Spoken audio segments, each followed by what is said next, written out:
It's MJ Moss, your friendly local Century 21 Covered Bridges realtor, and I'm sitting in the office of Dick Mapes, who's got Mapes Mulch and Stone. Just watched him load a bunch of stone for another person I'm going to be interviewing, and I watched him load a bunch of mulch. And we're going to talk about things like mulch and stone and buildings and flowers and so forth. How did you get into things like mulch and stone? Needed a job. Okay, all right. And Why- I had a little bit of experience in doing landscaping when I was younger, Okay, so I thought I would start a lawn service. okay. So, how many kinds of stone do you have here? Just Oh, my bin after goodness. bin after bin. I'm going to walk around and show Yeah, you. there's 39 bins of products here. 40 Wow. bins of products, something like that. Wow, wow. So if you can't find what you're looking for here, you probably won't find it anywhere. Okay. Who buys most of it? Where does most of it go?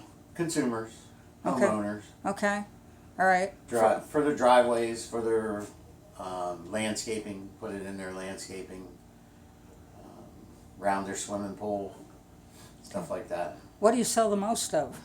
Mulch. Mulch, okay, okay. Where do you get mulch? We purchase our mulch from a supplier in Lewisburg, Okay, Coons Brothers. okay, okay.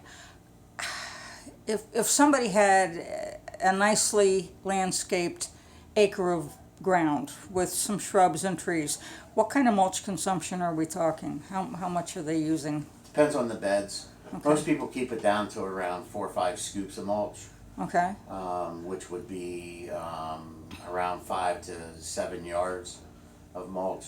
Then there are those customers that take 2 and 3 truckloads, full truckloads of our big truck wow. to do their place. It's just personal preference on how many beds and how much mulch is in those beds. Okay.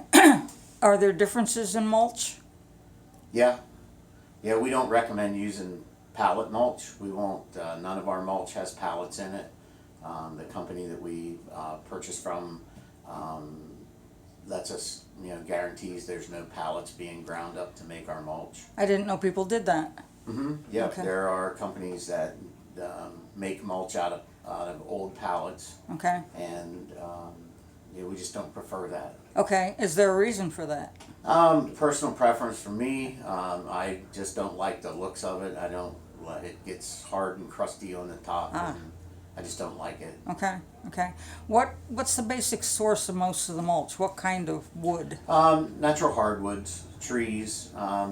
Like when the sawmill is making lumber, the log is round and wood is square. So our 2x4s and stuff are square. So they have to saw the logs to make them square, and those pieces that they saw off, they grind up and make mulch out of. What's the difference between mulch and sawdust? Well, sawdust is the byproduct of sawing, and mulch is you take a piece of wood and you throw it in a Morbark grinder, and Okay. that grinds it down to real fine. Sort of like chips. the movie Fargo. No, there's none of that in it, right? Sorry, can't help it.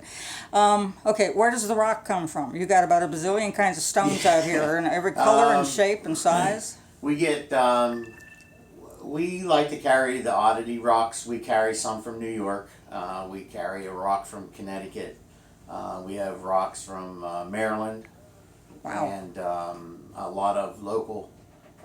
We deal with Hanson in Montoursville and Milton in Bloomsburg Quarry.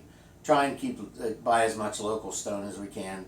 Riverview up in Berwick Right, does a lot of hauling for us. Plus, we use a lot of their stone right. and purchase a lot of their stone. Yeah, So. Salem Township is one big gravel and sand pit. Yeah, It really pretty much. is. Yeah, yeah, yeah. Okay, I'm going to have to cut out temporarily because my battery is low, but we're going to come back and walk around and look at rocks and stuff. And we're also going to look at, ta-da, park benches.